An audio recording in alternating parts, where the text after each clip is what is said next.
What's up, everyone? It's your boy Scott. Welcome to the Scott Report. Today I'm bringing you a series review of Recreators. That's right, I'm actually doing a series review here at the Scott Report, something that I've never done on this channel before. So this should be pretty fun, this should be pretty interesting, and the reason why I'm doing it in this format is because I missed the entire summer season. So series like Recreators and Rage of Bahamut, Virgin Soul are series that I started spring off reviewing, and then they're concluding in summer, so I didn't get a chance to give you a full review. So I'll be doing a full review of the series and give you my score at the end. As far as the rest of the summer, we'll just have to play it by ear. Whether I split it up in videos like I'm doing with this, or whether I do one big compilation video that I really would like to do, but at the same time, I don't exactly have the time. So either way, whatever I was covering, you will hear my thoughts about one way or another. So let's get started with Recreators. Recreators was something special, wasn't it? Well, that depends on how you look at it, because off base it appears like it's an action series, and this is also created by Rei, who is the mangaka, the creator of Black Lagoon, and it sold itself as this big action series, and it wasn't that. In fact, it was the exact opposite, and some people weren't okay with that. What Recreators was one of the most intelligent and self-aware anime series that I've seen, if not ever in a long time, mainly because of its use of breaking the fourth wall and its real world aspect and story tropes. Like, we saw things that were supposed to be blatantly YouTube and Tumblr and Pinterest and stores and things like that, because we had all these characters coming from another medium into the real world. So it was pretty cool to see that it was actually supposed to be set in the world that we're in right now, and seeing how these characters would affect the real world with their abilities, like people using big magical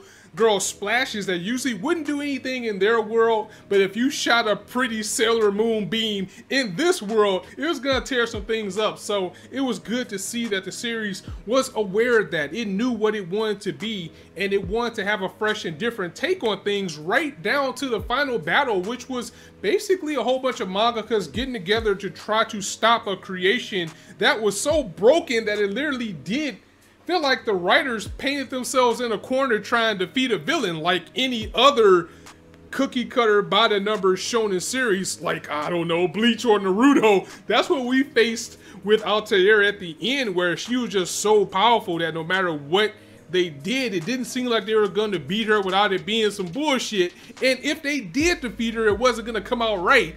And that's more the beauty of Recreators, because it really did have the people in awe. The people, like the audience, was involved in looking like, how are they going to get out of this situation? And me as a viewer, I was looking at it like, okay, if they defeat her just straight up, that's going to be some garbage. That's how I felt reading certain manga series as well. So for this series to be so aware of that, that is definitely one of the merits, to know that it was supposed to be a series where you're kind of the narrator.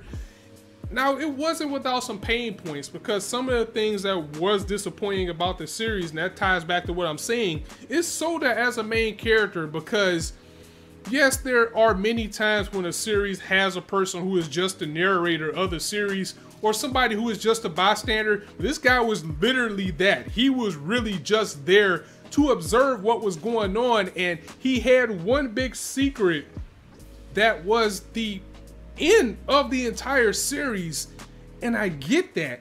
But the thing is, this was a 22 episode series, and that secret that he was hiding was stretched along so far, even to the point where we as a viewer knew what it was already. It was still stretched out to the point where things could have been resolved to him a lot sooner. Something I would have liked to have seen was, we knew that he was pretty much responsible, or had the key to ending what was going on in this universe. They could have pulled the trigger a lot earlier, but then they would have had to end it in 12 episodes instead of 22. I don't know, that was just one of the pain points that I had with the series. Another pain point was the character Magane herself. Not because she was a bad character, it's the exact opposite. Magane was the best character in the series for me. She had so much personality out of all the characters that we've seen, and she was very interesting. But the fact that she was only there to achieve one goal, and once it was done, they kind of just panned her off. was another big pain point because they could have did so much more with the character, and she has a manga series or something coming out, so they know that they had a gem with this character. I really thought they were setting up for her to do more in the second half of the series, and she really didn't do anything but tell Soda what he was supposed to do to move the story forward and get us to our conclusion.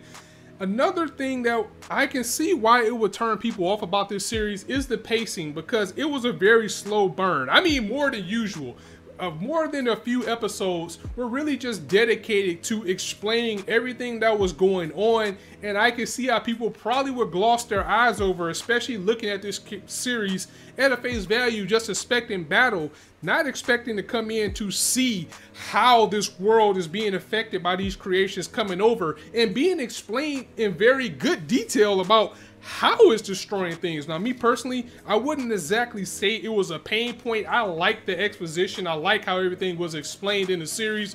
But speaking from a standpoint of somebody that maybe if they wasn't ready for this type of series and you were trying to explain that to them, I can understand why they might have been frustrated by episode 4 or 5 of this series, because you're ready to see some cool ass characters and big robots and magical girls and everything else get ready to go in, but at the same time you're getting world building and you're getting an explanation of the magic of these characters and how it's affecting the universe. So the pacing could also turn people off, because this had a weirdly numbered 22 episodes. A majority, maybe even half of them, was pretty much expedition and storytelling, but that leads to the true gem of what Recreators is. See, what Recreators end up being was inspirational, and that's something I didn't expect from this series. Just like everyone, I expected this to be an action series, and I was still very happy with how it turned out, but I didn't expect to sit down, read this material, watch this material, and actually be inspired. The whole point of Recreators was for you to look within yourself. Like, if you ever had like a mangaka or an anime or any type of story that you want to create,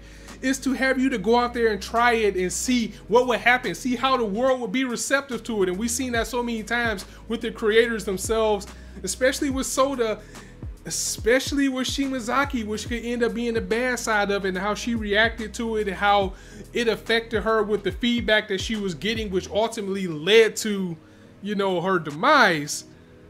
But again, it was just the real world aspects and the way that this series hit home on so many levels. I mean, after I was done watching this series, I wanted to go dig out some of the old manga creations that I thought of in my head myself and find a way to make those real, even if I just had to post it somewhere, just to see how people would read it, just to see how people would feel about it. And we got a little bit of that too in the series with the creators, with the revisions and things like that, what they were doing with their characters. And, you know, it had to have the approval of the fans for it to work, like when they gave Celestia the power-up, or even in the tournament itself. It's like certain things didn't work unless the mass crowd that was watching it approved it. And you've seen the images on Pinterest. It was pretty cool to actually see, you know, the art of Altair, and once again using the real world as a reference. It's like a lot of that was actual fan art that people had from the series into the anime. I mean, this thing just did so many things so well that you're willing to look over the bad points, because it just has so much good if you have the patience and the open mind and eye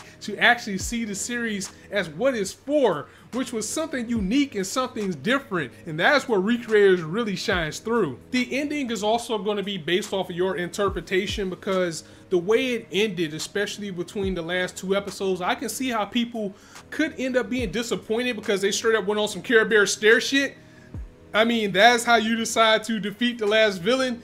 I mean, I expect that from a show in this series, but something that sets the mold like Recreators, I can see why someone would be on the fence about, you know, feeling like their time was wasted after that ending. But me personally, I do have my gripes with it. I don't personally like how the ending of the battle was handled, but the ending to the series itself overall I am impressed with. It just has such a different approach to anything that is out there, that if you're on the fence about this series, I implore you to get off the fence, give it a shot, and open your mind to something different, because I didn't feel like this series wasted my time at all. I mean, it does have its gripes. It is not the perfect series by any means, but because it is so unique, so different. It is definitely worth a shot, and you know, you might actually broaden your horizons to something else, because everything doesn't have to be battle heavy in order for it to be good. I mean, us people who watch more than shonen know that for sure. And then it's not even to take a black eye to shonen, because there's very good shonen out there,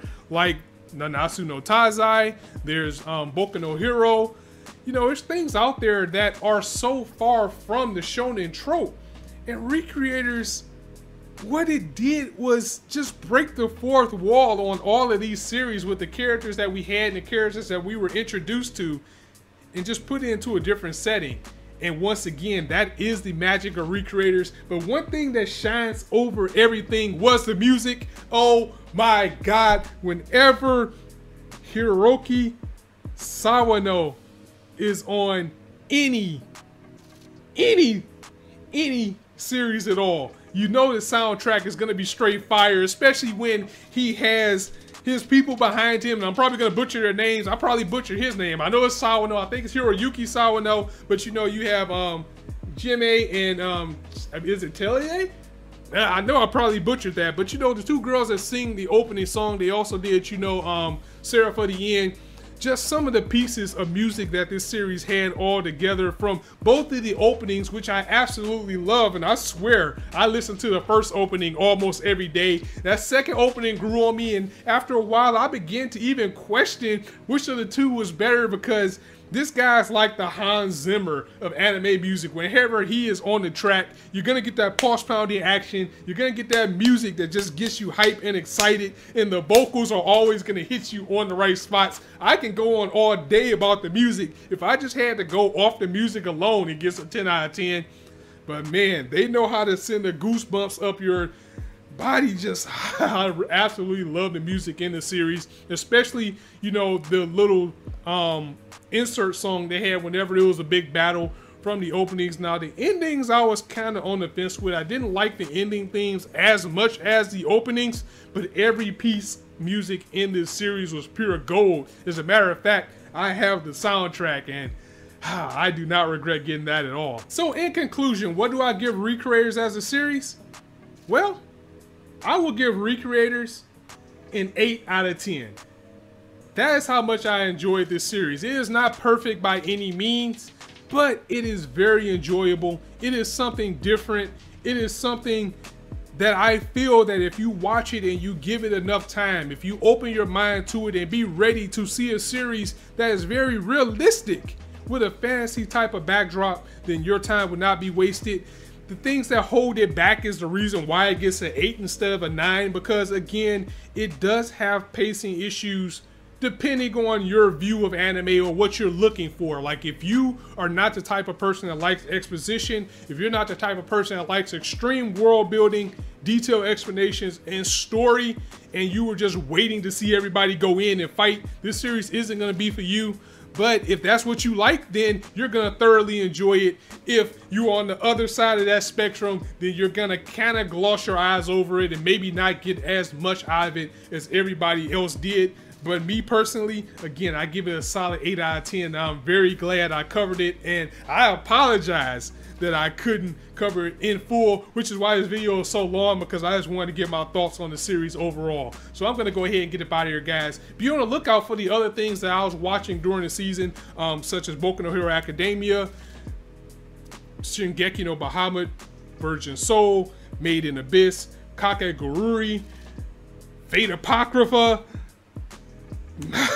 Princess Principal. Welcome to the ballroom. There was a lot of things. The summer season was very solid, and I'm gonna try my very best to let you know what I thought about all of them. So I'm gonna go ahead and get up out of here. If you guys liked the video, go ahead and give it a like. If you want to hear more, go ahead and hit the subscribe button, as there's not a shortage of content for you to indulge on this channel. As I always say, you guys can be anywhere on YouTube right now, but you chose to listen to me, and I really appreciate that. So thanks for coming by. On that note, it's your boy Scott signing out.